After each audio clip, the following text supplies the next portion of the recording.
que sur toutes les routes, on ne veut pas trouver. Yaoundé qui n'a pas de trou? Oui, l'itinéraire qui va chez moi n'a pas de trou. L'itinéraire qui va à mon bureau, j'ai vu quelques trous quelque part là. Mais si je vais de Simalène au palais de l'Unité, demandez à Paul Biya quand il est rentré l'autre jour s'il a vu les trous. Donc c'est ça. Je veux dire, ça dépend de l'endroit. Si je vais de Simalène à Mvan chez moi, moi je ne trouve pas les trous. D'accord? Parce que je vais sur l'autoroute. Il y a des endroits... C'est cette globalisation, cette généralisation qui tue la réalité. Il faut pouvoir reconnaître ce qui est fait avant de critiquer ce qui n'est pas fait. Mais globaliser et me demander à moi, il me demandait à moi en tant que membre du gouvernement d'entériner le fait que Yaoundé c'est la poubelle et que c'est sale. Ah non, non, vous allez attendre longtemps. Ça, par principe, ça, conformément à la réalité. Je veux dire que je ne suis pas là pour entériner, n'est-ce pas, les affirmations des gens. J'ai mon libre arbitre. Il y a des endroits, c'est cette globalisation, cette généralisation qui tue la réalité. Il faut pouvoir reconnaître ce qui est fait avant de critiquer ce qui n'est pas fait. Mais globaliser et me demander à moi, il me demandait à moi en tant que membre du gouvernement d'entériner le fait que Yaoundé c'est la poubelle et que c'est sale. Ah non, non, vous allez attendre longtemps. Ça, par principe, ça, conformément à la réalité. Je veux dire que je ne suis pas là pour entériner, n'est-ce pas, les affirmations des gens. J'ai mon libre arbitre. De un, d'abord, le Cameroun est trop sale. C'est un pays qui est trop sale. Regardons une route comme celle-ci. Je ne peux pas, moi, avoir mon véhicule et venir gagner mon véhicule pour passer ici. Le président dort avec sa femme. Regardez l'état de la route, même le marché. L'image est assez forte. Une route en état de délabrement avancé, et pour les commerçants du marché Etoudi, il faudrait même parler de décomposition. On n'arrive même pas à circuler là, comme vous-même pouvez le voir. Il y a assez de boue là, les vendeurs ambulants là, c'est bloqué partout. Donc vous sortez même de chez vous le matin, vous revenez, vous rentrez même avec la boue partout. Et ici, nous vivons dans la saleté. La saleté est partout. La route, c'est vraiment impraticable. Nous-mêmes les commerçants, nous arrivons là, nous ne pouvons pas même plus avant.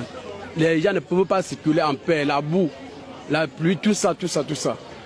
Même les voitures ne peuvent plus passer. Pourtant avant, c'était quand même... c'était passable.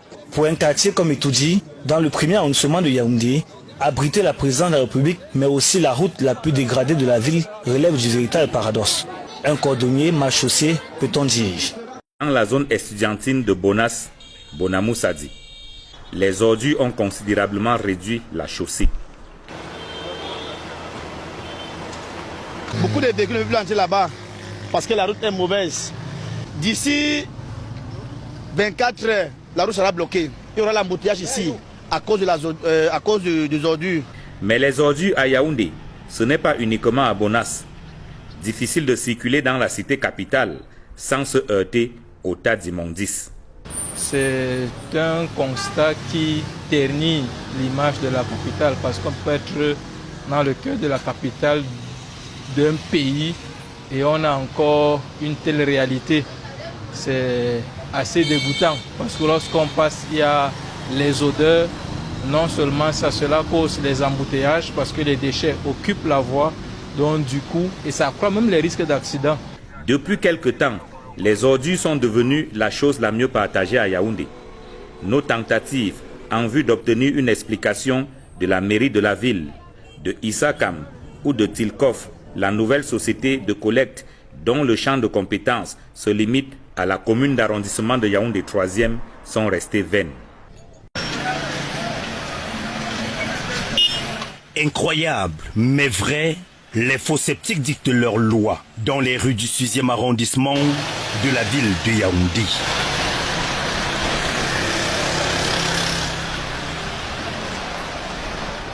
Ici au marché Biémassi à Kassia, les faits parlent d'eux-mêmes. Impossible de respirer. Les matières fécales se déversent sur la chaussée au détriment des commerçants installés en bordure de route. Vous êtes à côté vous-même, vous pouvez imaginer comment quand il fait même soleil, l'odeur là, on ne supporte même pas mer. C'est ici qu'on essaie d'avoir, on cherche la vie pour avoir quelque chose, donc on est obligé de supporter. Plus loin, au quartier Jouvence, lieu dit carrefour Caca, l'air est irrespirable. Depuis des années, cette situation est vécue par les populations qui interpellent une fois de plus les pouvoirs publics. On ne vit pas, on n'arrive même pas à respirer. On est obligé de supporter. La mairie passe quand même prendre bon, tout à l'heure que vous étiez mis en train de filmer, la voiture de la commune était en train de passer. Oui, donc la mairie passe de temps en temps. Oui, bon, on va alors faire comment? Une fois déversées sur la chaussée, ces matières fécales entraînent indubitablement la détérioration de la chaussée. Alors que l'on parle tous les jours d'une vie dans un environnement sain, les pouvoirs publics inertes ignorent complètement le calvaire des populations de ces quartiers. Est-ce finalement une malédiction pour les habitants du quartier Biémassi, à Yaoundé, de subir au quotidien des déjections? Trop c'est trop, a-t-on coutume de dire.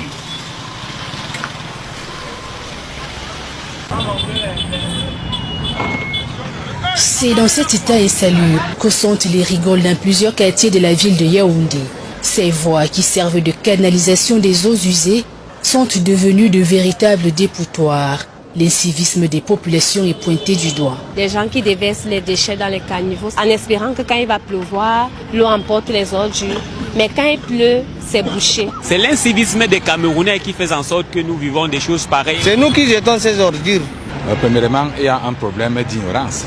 Des ordures qui, à la longue, bouchent les grues et créent un impact direct sur l'environnement et donc sur la santé des populations qui côtoient ces endroits au quotidien. Ça tire le moustique et ça cause le palud. Vous allez voir, il y a beaucoup de personnes qui souffrent du paludisme. Vous allez voir à côté, par exemple, il y a les ordures, il y a les moustiques. Des moustiques qui sont composés par ces ordures, par ces eaux sales. Ça fait en sorte que pendant la saison pluvieuse, il y en a des eaux sales qui viennent s'entasser. Et maintenant, ça se décompose, ça apporte le palu, par exemple. Pour ces Camerounais, l'urgence est donc à la sensibilisation afin de pouvoir sauver des masses. Il faut d'abord une certaine sensibilisation, c'est-à-dire sensibiliser les gens qui connaissent le danger que nous tous nous courons. Moi, je vais dans la rue, j'ai ma poubelle là-bas à l'intérieur où j'ai recasé mes ordures. Je n'aimerais pas que même quand un client consomme ma chose, il jette cela à terre. Donc c'est quelque chose que déjà j'enseigne cela. Certains Camerounais accusent les services d'hygiène et salubrité qui n'arrivent pas à collecter à temps les ordures ménagères. Isaac ne fait un peu normalement son travail comme il faut. C'est pour ça que les gens vident maintenant la poubelle dans les rigoles. Puisque les poubelles inondent déjà maintenant, tu vas faire comment? Même quand il y a les bacs, lorsqu'ils sont pleins, avant il y avait Isaac qui passait, et maintenant c'est rare. C'est rare. Dans certains endroits, on ne passe pas. Les règles d'hygiène et les bonnes attitudes doivent donc réintégrer les mentalités des uns et des autres afin d'accompagner l'initiative de la mairie de la ville qui est de faire de Yaoundé une ville propre et lutter contre la prolifération du paludisme dans la cité capitale. Mes petits-enfants que l'État m'a confiés, on ne fait que respirer les mauvaises odeurs. On prie seulement le bon Dieu qu'il ait pitié de nous pour qu'on ne tombe pas malade. Donc je ne sais pas ce que nous avons fait pour mériter être à côté d'une poubelle en plus de 2 mois qu'on se plaint. Et il n'y a pas de réaction. À la rue Damas, désormais baptisée rue des ordures, nous marquons un premier arrêt au lieu d'y entrer terre rouge. L'endroit traîne une mauvaise réputation au regard des immondices qui s'amoncellent depuis plusieurs mois, au point où depuis le week-end dernier, la route principale qui traverse ce quartier est carrément coupée en deux.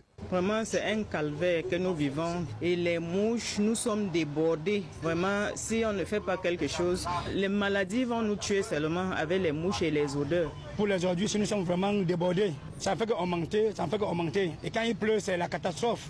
Les torrents, c'est tout ça qu'on voit là, ça tombe sur la chaussée. Autre lieu, même constat, nous sommes au lieu dit Victor Hugo, à cheval entre la Chapelle et Chelles Simeon. Le constat est donc le même, les ordures débordent sur la chaussée avec évidemment des risques d'accident. Ne parlons plus de ceux qui sont explosés au quotidien parce que tout autour, il y a un établissement scolaire, une église et même des restaurants. Il y a un jour que la voiture voulait me tuer là-bas, qu'il voulait jeter le saleté. La voiture voulait me tuer là-bas parce que le saleté bloque la route. Personne ne peut pas passer, on ne peut pas traverser la route. À l'école publique des Foulanes, la situation n'est pas reluisante non plus. Le corps enseignant et les élèves étouffent de colère suite à l'invasion de l'établissement par les ordures. Les petits-enfants que l'État m'a confiés, on ne fait que respirer les mauvaises odeurs. On prie seulement le bon Dieu qu'il ait pitié de nous pour qu'on ne tombe pas malade. Donc je ne sais pas ce que nous avons fait pour mériter être à côté d'une poubelle en plus de 2 mois. Qu'on se plaint et il n'y a pas de réaction. Nous appelons les gens au quartier, on paye, on nettoie. La poubelle retombe toujours à l'intérieur de l'école. Nous espérons que le cri de détresse que nous lançons en ce moment va arriver aux oreilles des autorités compétentes pour qu'on nous débarrasse enfin de cette poubelle. Vraiment, nous n'en pouvons plus. Ce n'est pas la première fois que les ordures ménagères et autres déchets dictent leur loi dans la capitale, et particulièrement à Yaoundé 3. Le 25 février dernier, le Premier ministre a prescrit aux acteurs concernés de tout mettre en œuvre pour traiter 24 heures sur 24 tout l'état d'immondice qui jonche les rues de la capitale. Une semaine après, et alors que le plan d'assainissement de la ville est attendu à la primature, on a la nette impression que Joseph John Gouté prêche au désert. La preuve, Yaoundé pue les ordures. C'est dans cette mare d'eau puante, issue du bac à ordures tout près, que l'horrible découverte est faite cette mi-journée de vendredi. Le corps sans vie d'un homme, la quarantaine environ, dissimulé dans un sac. Nous sommes au quartier Komkana dans l'arrondissement de Yaoundé 2e. Moi je suis venu, j'ai trouvé seulement le corps là ici dehors.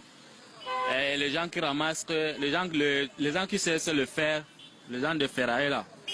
Bon, c'est eux qui ont découvert qu'il y a un cadavre ici dans la poubelle. Selon des témoignages, le corps déjà en état de putréfaction aurait subi des sévices. Comment on avait souvenu le corps, puisque son intestin est sorti.